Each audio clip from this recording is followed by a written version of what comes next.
اقرأ باسم ربك الذي خلق خلق الإنسان من علق اقرأ وربك الأكرم الذي علم بالقلم علم الإنسان ما لم يعلم.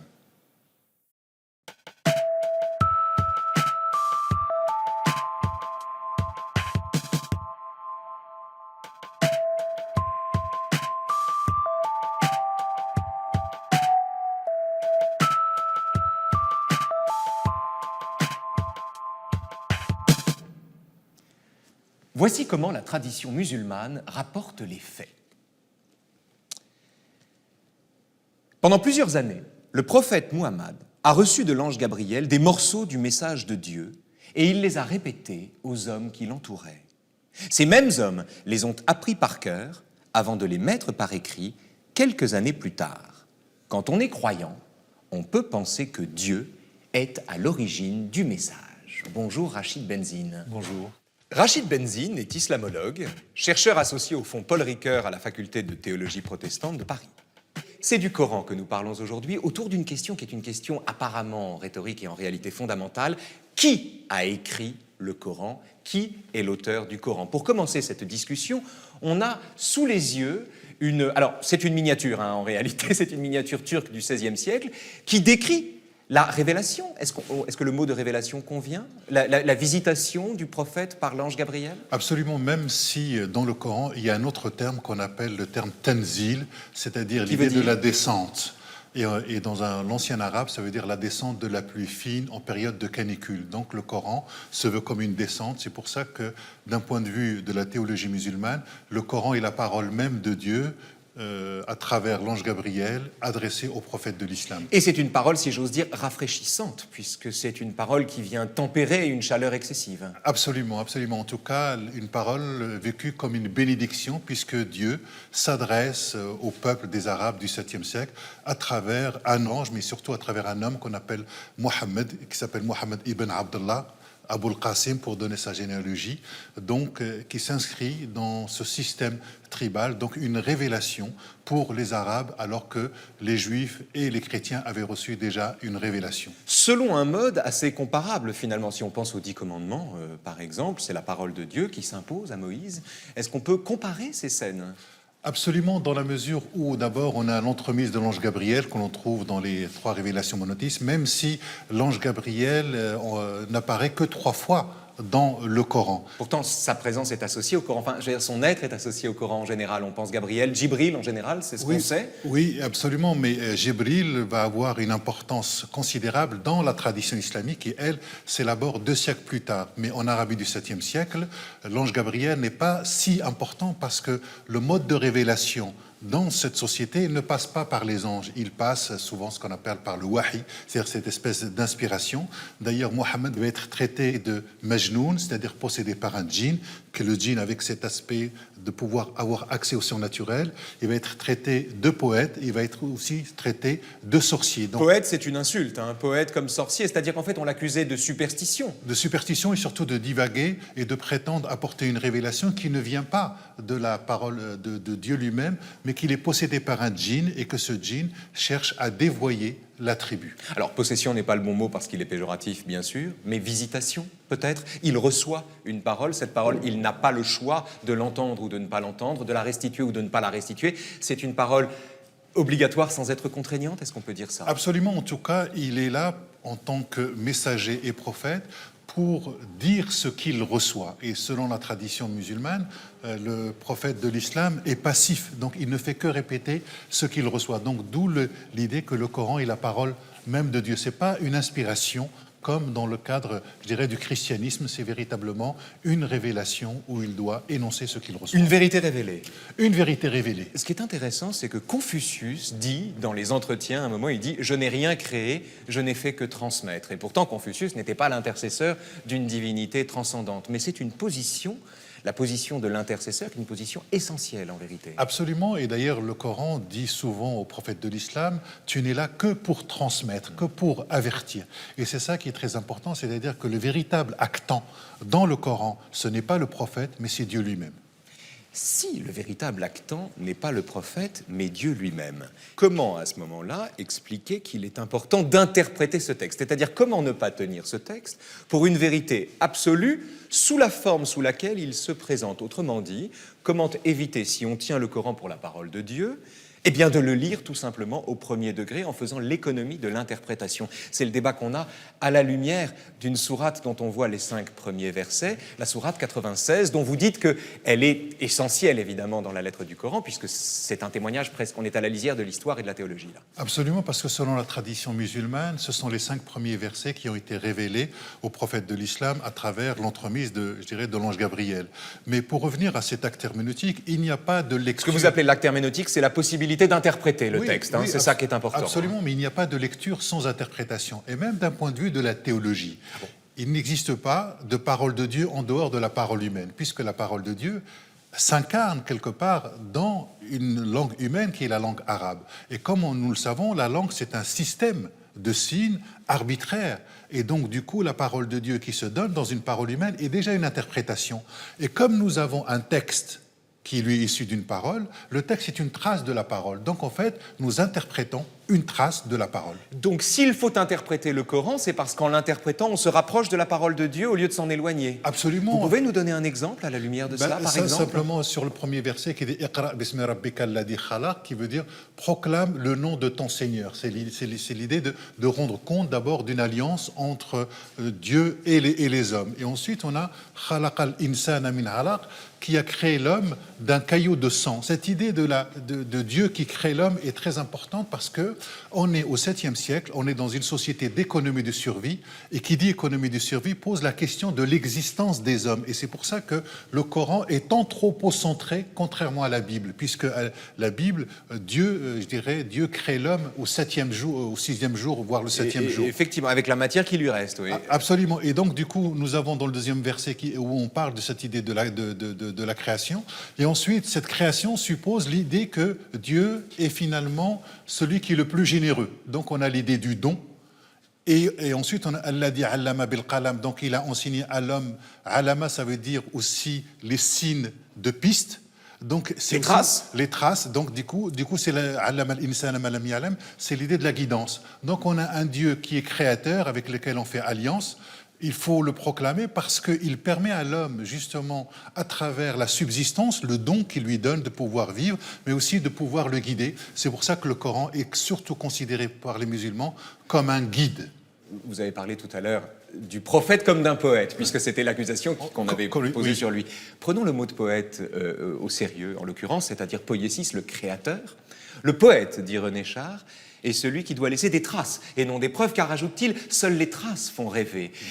Vous avez parlé de traces ici, plus que de preuves. Est-ce à dire qu'on est en présence d'une divinité sensible au cœur, plus que d'une divinité dont l'existence devrait être démontrée au dépens même de la croyance? Absolument, parce que le Coran s'exprime en termes de signes, c'est-à-dire qu'il fait signe. Donc il ne faudrait pas prendre le signe pour la signification elle-même. Ce sont des signes qui font signe vers Dieu, vers l'univers, et donc le signe est toujours à interpréter. Et à partir du moment où on n'interprète plus le signe, il devient un signal, et donc du coup l'interprétation cesse complètement, et il cesse théologiquement d'être parole de Dieu, parce que s'il est parole de Dieu, c'est justement que son potentiel en termes de sens est infini. Vous voulez dire que si le texte sacré n'est pas interprété, il cesse d'être parole de Dieu? Absolument, et il cesse d'exister. Parce que la parole de Dieu, pour le croyant, c'est-à-dire qu'il ne faudrait pas arrêter les significations du Coran par rapport aux significations qui ont été élaborées au niveau de la tradition.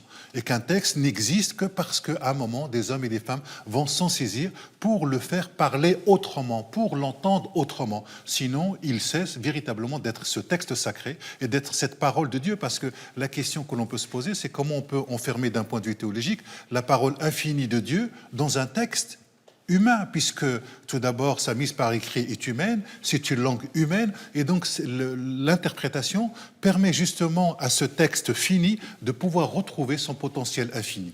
Et ceux qui enferment la parole de Dieu dans un texte humain ou ceux qui veulent le lire au premier degré sont-ils également ceux qui prétendent interpréter les volontés de Dieu ou connaître son caractère, par exemple savoir quand il est vexé ou des choses comme ça? Absolument, c'est-à-dire qu'ils se prennent pour Dieu ou pour le prophète lui-même et ils veulent arrêter la circulation du sens. Et c'est très important de pouvoir ouvrir cet acte herméneutique prophétique. Et ce qui est très intéressant, à travers notamment cette sourate-là, c'est ce qu'en dit la tradition. C'est-à-dire que, en général, les musulmans, quand ils lisent ces fragments de versets, ils lisent ça avec l'entremise de l'ange Gabriel. Donc on voit bien qu'il y a un sous-texte à l'intérieur de ce texte-là. Mais si vous donnez à un arabisant qui ne connaît pas la tradition islamique, il ne lira pas de la même manière, parce que dans ces éléments-là, il ne voit pas d'abord l'idée de l'ange Gabriel, et ensuite le terme arabe qui veut dire Seigneur est à la troisième personne du singulier.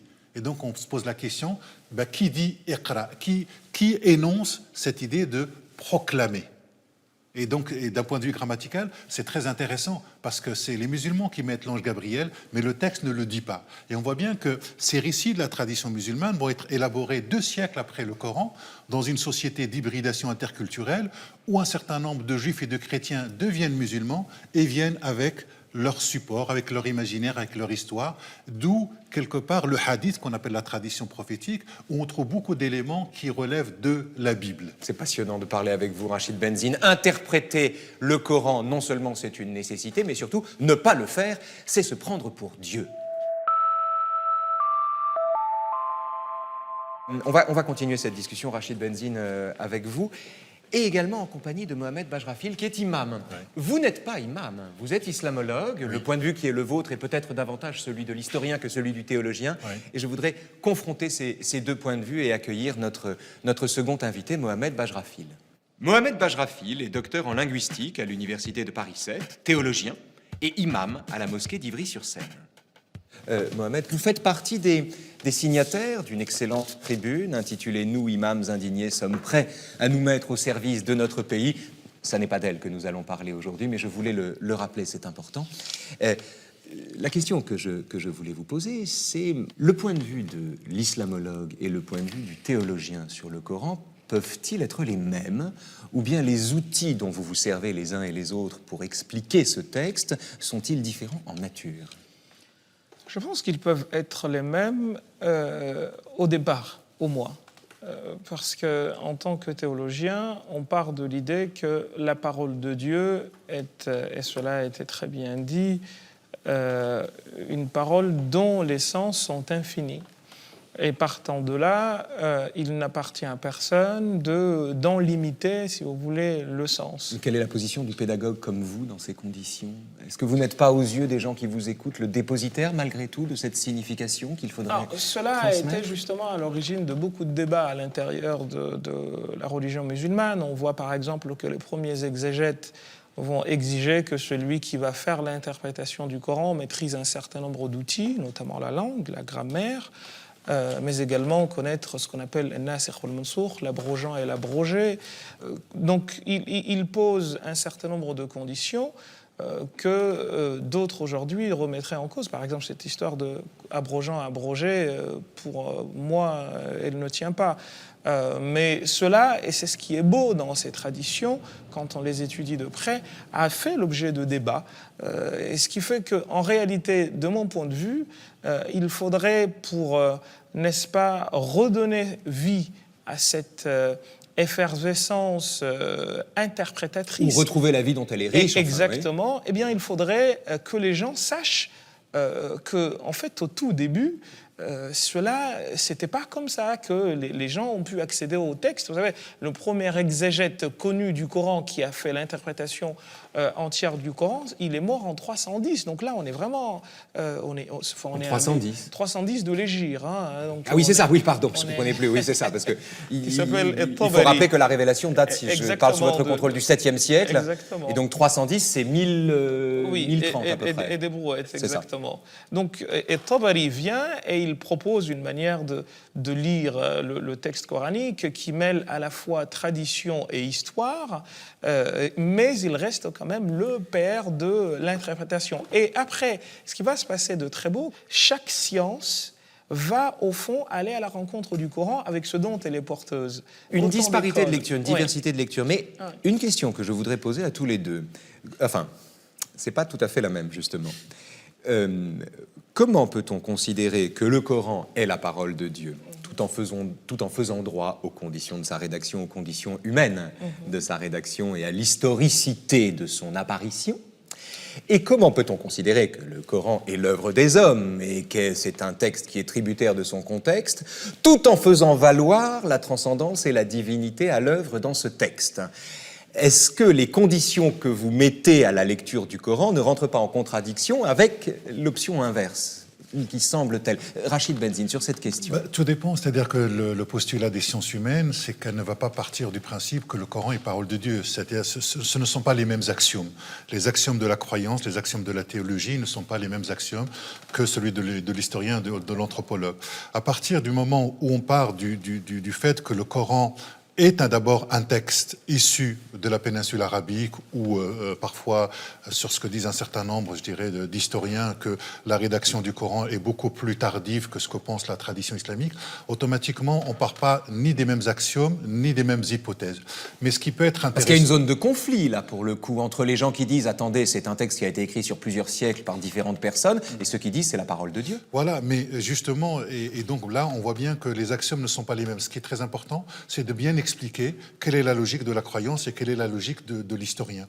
Ensuite, on peut être à la fois historien et croyant, c'est-à-dire qu'on peut, à un moment, quand on aborde le Coran, mettre en suspens, c'est-à-dire ce qu'on appelle en phénoménologie une époquée, sur à savoir est-ce que le Coran est parole de Dieu ou pas. Alors, ce que vous appelez l'époquée, c'est dans le lexique de Husserl, le phénoménologue, c'est ce qu'il a appelé la suspension du jugement. On s'abstient. On s'abstient pour faire ce travail, c'est-à-dire pour répondre au canon de la recherche historique. Et ensuite, on peut reprendre les éléments et savoir comment on les réintègre dans une reconstruction de la foi, dans ce que Paul Ricoeur appelle une naïveté post-critique, c'est-à-dire à partir du moment où on a abordé de manière assez critique ce travail-là, il est possible de rester croyant, mais de reprendre les choses autrement. Donc la croyance n'est pas entamée par la connaissance. Elle est affinée par la connaissance. En tout cas, on peut être historien et croyant. Est-ce qu'on peut être croyant et historien ? Oui, et Tabari, par exemple, dont on a parlé tout à l'heure, a des chroniques célèbres en histoire, avec lesquelles, bien entendu, on serait d'accord ou pas aujourd'hui avec les canons de l'histoire moderne.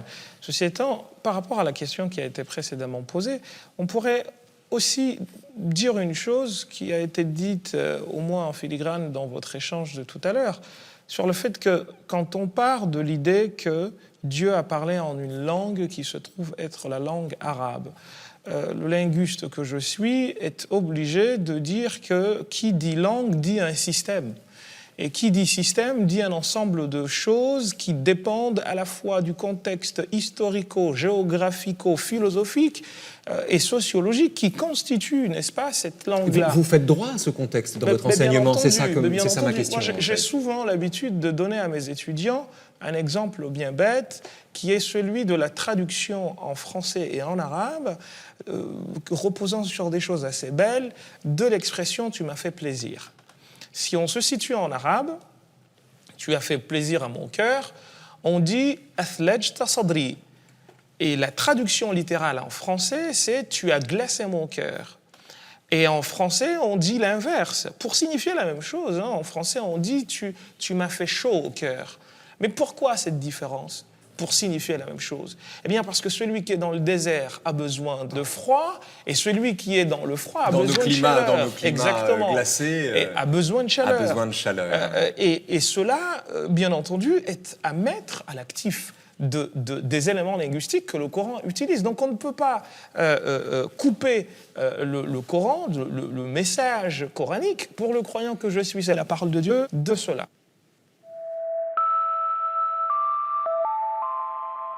Le père Mathieu Rouget est le curé de Saint-Ferdinand-des-Ternes à Paris et il est professeur de théologie au Collège des Bernardins. La foi chrétienne n'est pas une religion du livre, mais une religion de la parole. Et donc ce qui est décisif, c'est d'entrer en communion spirituelle avec Dieu. Et le texte écrit de l'Ancien et du Nouveau Testament est ce qui permet cette relation vivante avec Dieu.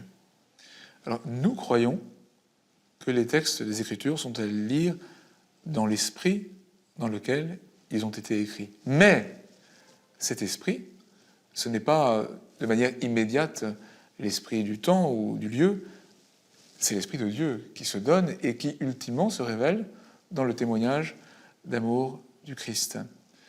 Et donc c'est par fidélité même à la lettre du texte, non pas en la prenant à la légère, mais c'est par fidélité même à la lettre du texte que nous interprétons le texte de manière plus profonde et plus large.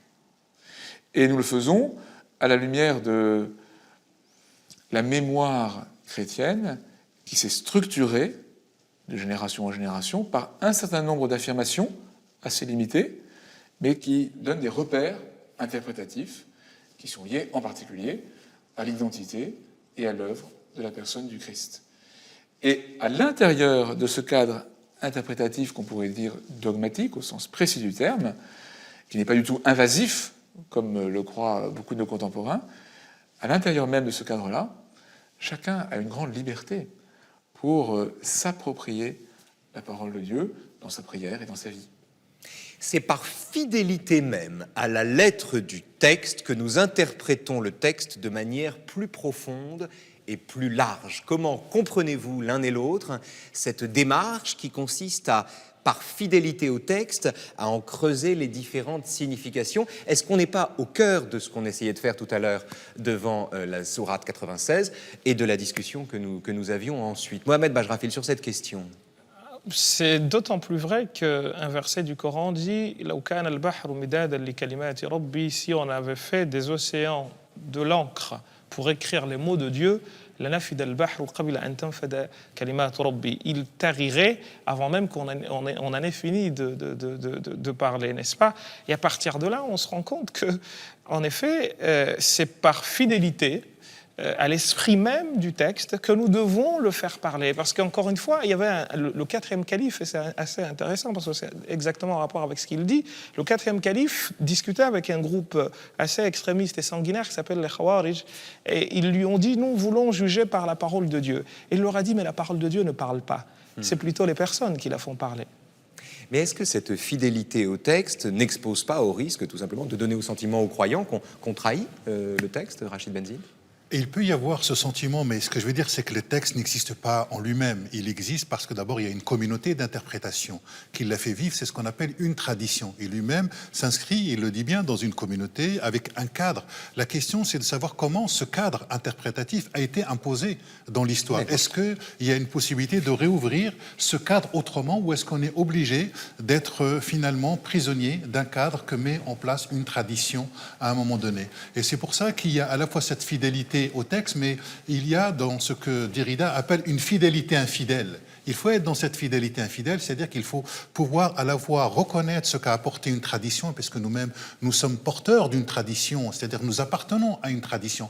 Mais en même temps, nous devons mettre, c'est l'acte herméneutique, c'est-à-dire qui suppose à la fois d'intégrer, de se sentir appartenir à une tradition, mais en même temps de la mettre à distance. Et c'est dans cette distance qu'il y a une possibilité de créer de nouveaux sens pour justement emmener cette parole ailleurs. Et la fidélité, ça suppose de faire du texte autre chose qu'ont fait nos aïeux. Je garde cet oxymore étonnant de fidélité infidèle, en particulier quand on sait le sort qui est réservé par certains fanatiques aux infidèles. On est devant le nom du prophète. Oui. Est-ce que l'expression de fidélité infidèle ou d'infidélité au texte par fidélité au texte vous convient? Mohamed Bajrafil. Fidélité à la tradition, à une tradition que des humains ont mise en place. En effet, je pense que tous ceux qui nous ont précédés ont été les uns infidèles aux autres. Il suffit de regarder, par exemple, les écoles juridiques musulmanes, qui appartiennent quand même à une certaine lecture qui domine jusqu'à maintenant la manière d'interpréter le Coran. Il suffit de les regarder et de voir qu'ils ont été les uns les disciples des autres.